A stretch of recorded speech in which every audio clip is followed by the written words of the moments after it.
Well, I, being invincible at that age, was only mildly fearful of Master. I had to get a look at those books. It wasn't like I had no fear, but when you're getting kidnapped, killed, and beaten for no reason, why not give them something to get mad about? One June night I ventured into the big house, far after dark. It wasn't that hard neither. Slavery isn't about strong arming and browbeating you down. Well, it is that, but it's the same concept as breaking a buck. You don't need overwhelming force to keep a creature down. All you need is overwhelming fear of consequence. I crept down into the cellar. I had never been there before, so I didn't know what I was supposed to be looking for. It was a hole carved into the ground with joists and braces to hold it, unlike any structure I had seen up until that time. It was as if the dirt was suspended in place, defying gravity. When I sparked a candle, I saw walls and walls of books. I remember at the time thinking this place must have had the whole of human knowledge.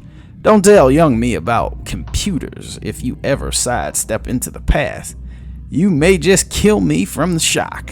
As I was knee-deep in attempting to read a book on Himalayan burial rites, I heard a commotion and happening topside.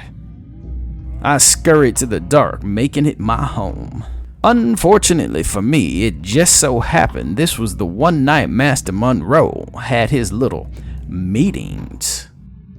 I watched them file down with their black cloaks and hoods, each carrying down a ceremonial candle, all except for the last two who held young Maddie by either arm. Her mouth was covered with a cloth and her legs were free to wriggle. It took me years to wonder why they didn't bind her legs too. But most I could figure was the cruelty was the point. All these anonymous whites formed a circle and started chanting. I didn't know it then, but I know now it was old Latin. I remember that the darkness was on my side, and if I wanted, I could have had a clear shot out and up the steps. But with Maddie being tied up and struggling like she was, I couldn't help but to stay. I didn't know what I was going to do, but I knew I was doing something even if I had to die trying. Stories, the good and epic stories, all were chock full of heroes, morality tales that are, of course, much better in theory than in practice. Me, being the age I was and raised on stories, chose to live by those tenets of heroism and idealism, even though I knew most of my heroes at the time ended up swinging from trees. I watched as my old master said his chants and finally, as if building to a crescendo, pulled a ceremonial blade. This was my time, my now or never time, and it was now that I had to think about this tactically. If maybe I yelled and just showed them I was here, they may stop and chase after me. Seeing I technically didn't see anything, I could deny everything. Maybe, just maybe, they'd let me slide with just a beating. Though, if they caught me quick, maybe they'd just string me up besides young Maddie. Or maybe I could start a fire and try to free her in the confusion. Whatever I was or wasn't going to do, I didn't have all that much time to do it. As Monroe raised the knife high and dramatically built into something that begged for a finale, I looked down in the dirt and saw a glint. I quickly dusted it off, whatever it was, and it was a pistol, and not any I've ever seen, but something from the far-flung future. It glowed a bit from my touch and whirred from its self-charging power cells. I know what it was now. I pointed this weapon, that was a sword from heaven, to face down the demon and took aim at Master Monroe milliseconds before the blade fell. I had no clue as to what was going to happen, but in any story the hero never had time to wonder why, and neither did I.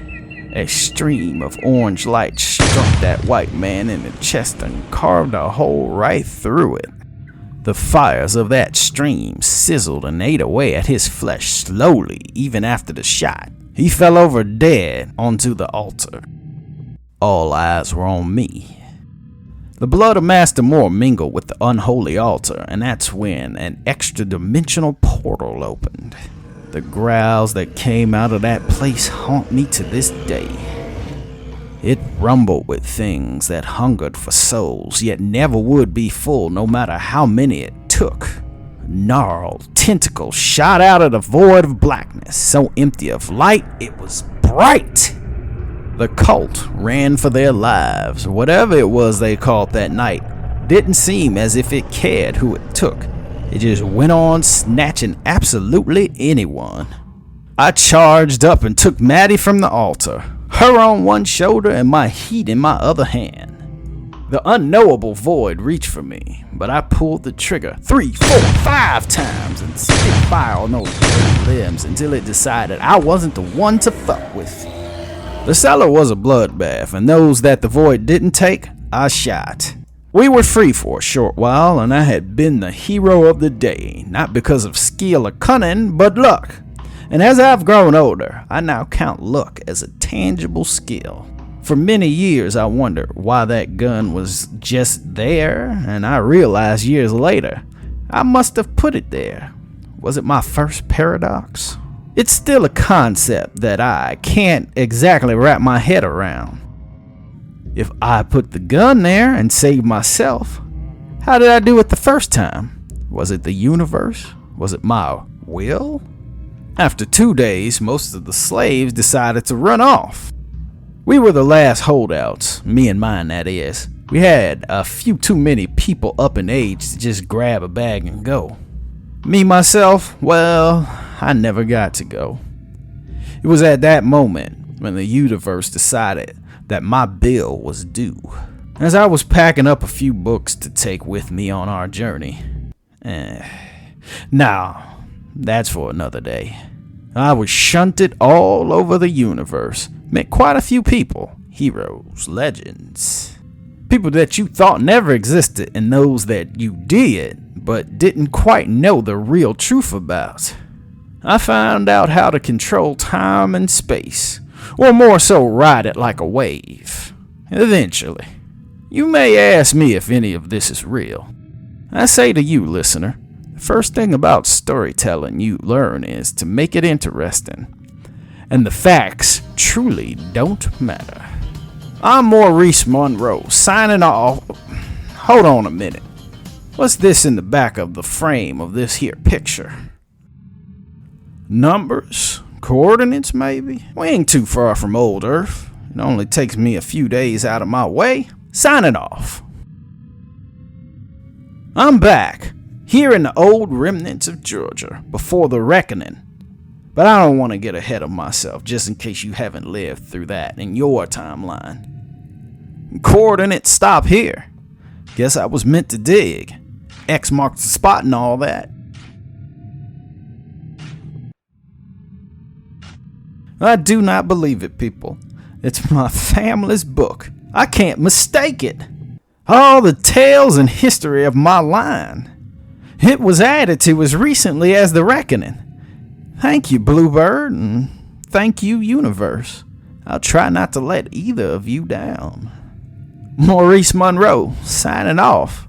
If you do intend to cause a paradox, for the love of God, do it quietly.